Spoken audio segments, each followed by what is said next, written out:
key global issues that will be attended by officials from the US, European Union, Japan, China, Russia and more. Now, the External Affairs Minister is also holding meetings with his counterparts from other countries while in Laos. He met his counterpart from Philippines, Enrique A. Manalo. Both the leaders discussed strengthening the relationship and partnership in Indo-Pacific with a view to uphold rule of law and ASEAN centrality in the region. And India's External Affairs Minister also met the Foreign Minister of Timor-Leste, Benedito Freitas. While they focused their discussions on their views and priorities in the Indo-Pacific region, they also exchanged views on issues of mutual and regional cooperation.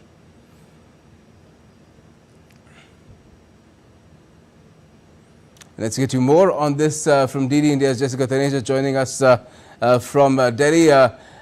What is the perspective of India in a decade of Act East when the ministers headed to this key set of meetings that are taking place in Laos, Jessica?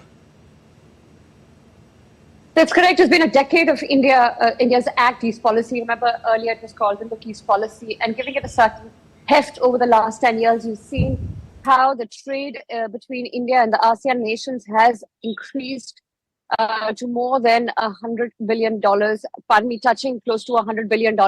And in the recent, when you've seen in the last decade, in 2014, it was capped at around $45 billion. So, of course, on the trade front, the economic front, it has blossomed over the years, but also key priorities for India at this point is also focused on maritime security and how to enhance that as India openly advocates for a free and open Indo-Pacific, and that has been its primary outlook to the ASEAN Act East policy as well. Now, looking at what further areas of cooperation we could see, particularly in terms of trade, and also many other countries are currently, India is engaged actively with the 7 ASEAN nations who also became part of the Indo-Pacific economic framework in the last 2 years. So that has, of course, added some momentum to India's engagement with the ASEAN nations.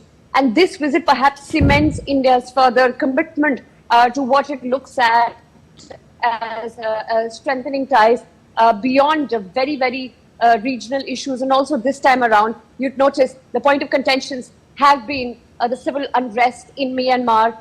So one that is, of course, being discussed as well, Gautam. All right. Well, let's see how things progress on those fronts, trade and, of course, these strategic concerns, be it the Indo-Pacific or even Myanmar, where, of course, India is a neighbor of that country, which has been under military rule since 1st of February 2021. Thanks. Now, UK Foreign Secretary David Lammy visited India on Wednesday.